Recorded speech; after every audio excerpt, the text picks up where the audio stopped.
Chapter 2. Almost 2 hours later, drenched with sweat from wandering for hours in Shanghai summer heat, Wu and Jason arrived home to the terrified faces of Mei Ling, Black Jade, and Old Chu, who sat huddled in the darkened home's parlor, fanning themselves with a sort of manic frenzy. "Nothing? You found nothing?" Black Jade demanded with desperation in her voice. Jason nodded as he took the glass of warm tea Old Chu handed him as he walked in. He was exhausted and had not a clue what to say to her. "We found out more about the violence," Wu began, seeing Jason, his longtime friend, at a loss for words. Apparently word came that the Americans had officially passed that law against Chinese traveling to America for work.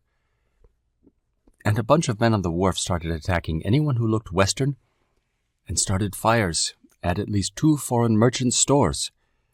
It was all over quickly.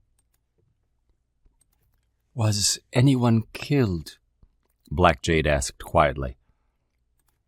"Not that I can tell. We visited a couple of men who were being treated by one of the French physicians.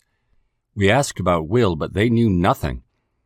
Said they'd seen no young men attacked at all. I don't know what to say," Jason said, looking directly at his wife. "It's like he just vanished without a trace." Suddenly, Mei Ling jumped up and left the room, while the adults sat there in the heat trying to absorb what had happened. A moment later, she burst back into the room. "It's gone!" she yelled. "It's gone!" "What is gone?" her mother said, jumping up. "The telescope. The one Uncle Prosper gave him. He took his telescope and the small satchel he carried with him through Europe and the Holy Land. The one in his closet. It's gone." Will's big sister Mei Ling proclaimed it as her parents, Old Chu and Wu, absorbed what appeared to be the changing reality. A second later, Jason himself ran upstairs to his son's bedroom and then back into his own, an idea forming in his mind. He was right. There on the bed, on his pillow, was a note. "Dear Father, I know you more than anyone else will understand." Jason, only glancing at the rest of the note, plunged down the stairs, yelled to Wu to follow him, and then, before he ran through the still-open door, he turned back toward Black Jade. "He's run away. We've got to get to the Bund, find whatever San Francisco ship he's taken passage on before it sails." At that, the 2 men mounted the horses they had only just arrived on and set off at a gallop toward the river.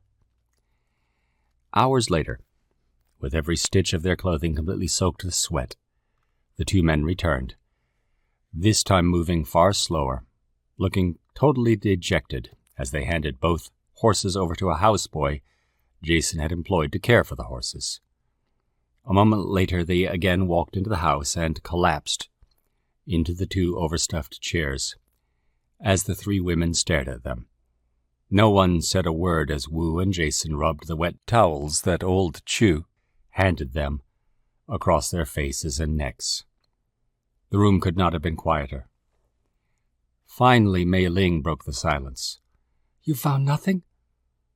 Did any ship sail for America this morning? It would have to have been this morning," Black Jade said, her voice low, under tremendous strain despite her tone. In the background, Old Chu started lighting lamps as the room darkened more, as the sun began to set. "Nothing. We found nothing. No ship sailed east this morning at all. A couple toward India and French Annam. That was all. But nothing for Japan and San Francisco. And of those that were leaving soon for Yokohama, at least 2 of them, knew nothing of a boy like Will." "We talked to both captains," Wu offered. "He cannot just have disappeared. He is hurt somewhere, assaulted by those that attacked us, or—" Mei Ling's voice trailed off. "What could he have been thinking?" Wu said to no one in particular. "He can't have enough money to travel far, and if he shows up in San Francisco looking partly Chinese—" "Oh my God," Jason said as he left the room, heading for his and Black Jade's bedroom. 5 minutes later, he was downstairs again, carrying the heavy strong box that was normally hidden behind a false wall in the bedroom closet. When he dropped it on the table, the lid, obviously unlocked, popped open. "What?" Black Jade said, her voice with that fatalistic tone she often expressed. "He's taken several $100s. And look at this, there's some sort of receipt he probably didn't notice when he replaced the official papers. A receipt from a notary who'd copied all of our documents." "But," Mei Ling said, her voice quavering, "they will turn him away in San Francisco. He knows that. He grew up in America, knows what is happening." "Of course he knows," Black Jade said, her voice steely with tension.